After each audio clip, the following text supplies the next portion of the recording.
Hello everyone. Welcome back to our channel, Canada Immigration. We hope you're doing great. In this video, we're going to talk about Ontario's new list of 18 factors to return immigration applications. If you are interested in this topic, please pay attention and watch the video through to the end to get all the information. Please hit like and subscribe, and don't forget to push the notification bell for an upcoming video.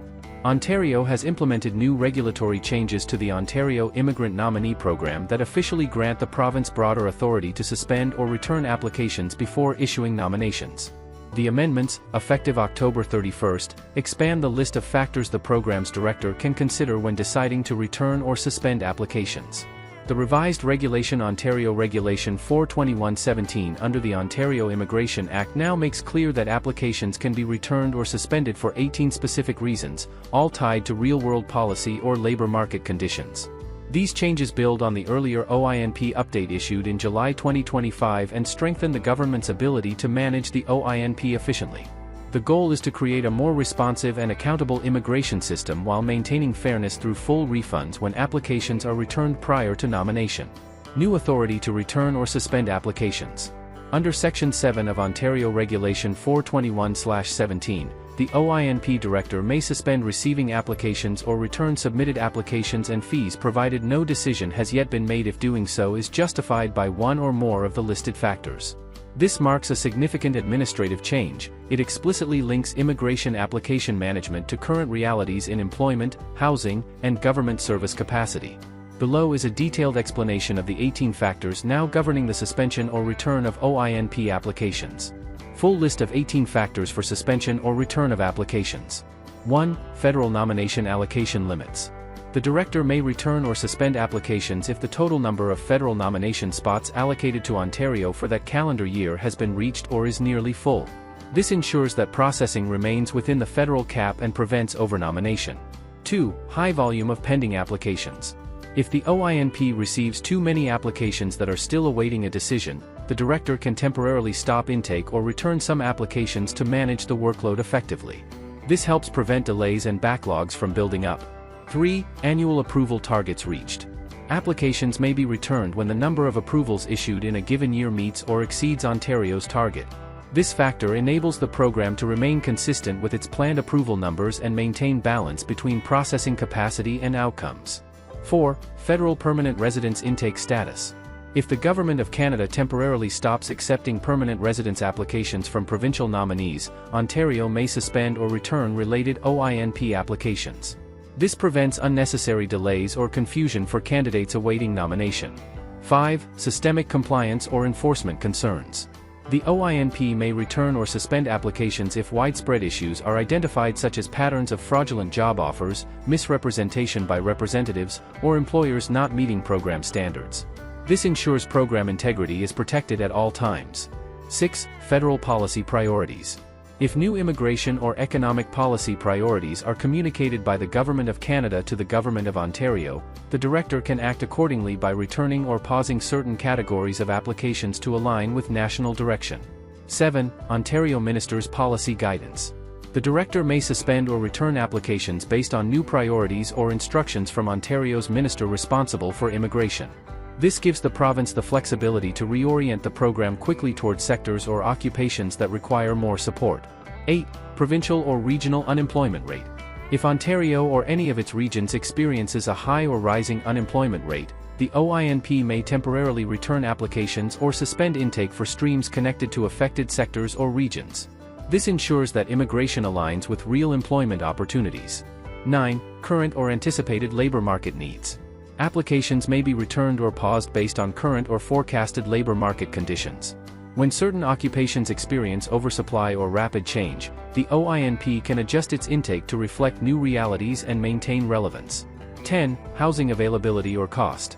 Ontario now formally recognizes housing availability and affordability as a factor in its immigration decisions. If housing supply is tight or costs are unmanageable in certain regions, applications may be temporarily returned to prevent worsening local pressures. 11. Capacity of public services. The OINP may suspend or return applications if there are concerns about the government's ability to fund or provide essential public services, including healthcare, education, or social programs in specific regions. This ensures population growth remains sustainable. 12. Legal right to work in Canada. If an applicant is not currently lawfully authorized to work in Canada, the director may return the application. This helps maintain compliance with federal work authorization laws and program eligibility standards. 13. Employment in Ontario at time of application. Applicants who are not currently employed in Ontario may face returns during intake suspension periods, particularly when program priorities favor candidates with immediate economic contribution through employment within the province. 14. Valid job offer approved by the director. If an applicant's job offer is not verified or approved by the OINP director, the application can be returned. Only job offers that meet the Act's requirements and are validated for authenticity will proceed to consideration. 15. Language proficiency, English or French. Applicants may see their applications returned or deferred if they do not meet evolving language proficiency standards that match Ontario's labor and integration priorities. Strong English or French skills remain key to employability and community success. 16. Employment and wage history. If the director determines that an applicant's employment or wage history does not align with provincial economic priorities or lacks sufficient credibility, the application may be returned for not meeting quality thresholds consistent with current labor demand. 17. Highest level of education. Applications may be returned where education credentials are not consistent with the type of skills Ontario currently requires. This allows the province to focus on candidates whose qualifications match local economic priorities. 18. Canadian work or education experience. If an applicant lacks any Canadian work or education experience during periods where such experience is emphasized by provincial policy, the OINP may return the application to favor candidates already adapted to Ontario's workplace standards. Process for cancelling an approval. Section 8 of the regulation outlines the formal process for cancelling approvals already granted under the Ontario Immigration Act. Before an approval can be cancelled, the OINP director must provide the applicant with written notice explaining the intent to cancel and the reasons and allow 30 days for a written response. The director must then review the applicant's response before making a final decision. If the decision is not to cancel, written confirmation must also be issued. Every notice must include details on whether the applicant can request an internal review, ensuring transparency and procedural fairness. How are official notices served? Under Section 9, a notice sent by the director is considered properly served once proof of receipt is established. This guarantees reliable communication in all official matters, whether regarding suspension, return, or cancellation of an application. Application procedure and responsibilities. Section 5 of Ontario Regulation 421/17 specifies how applications are assessed from start to finish, ensuring consistent procedures across all categories. Applicant obligations. All applicants must provide information that is accurate, correct, and not misleading. Representatives assisting with submissions must also take reasonable measures to confirm that all details are truthful and precise. Completeness check. When the OINP receives an application, the director determines whether it is complete. Incomplete submissions are returned along with all paid fees and accompanied by written explanations. If deemed complete, the director acknowledges this status in writing and proceeds to assess the application in full. Refund and non-refund policy. Once completeness is confirmed, application fees become non-refundable even if the final decision is negative. However, if an application is returned before nomination due to suspension or other factors under Section 7, a full refund is issued. Intent to refuse. If the director intends to refuse an application, a written notice must be issued detailing the reasons for refusal and allowing 30 days for a written response. Any response received must be considered before a final decision is made. Internal review.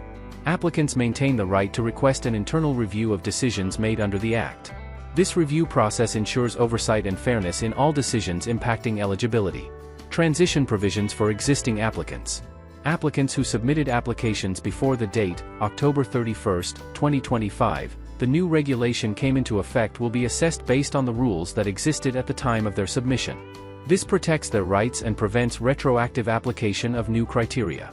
What these changes mean for applicants. The October 31 amendment fundamentally reshapes how OINP applications are managed.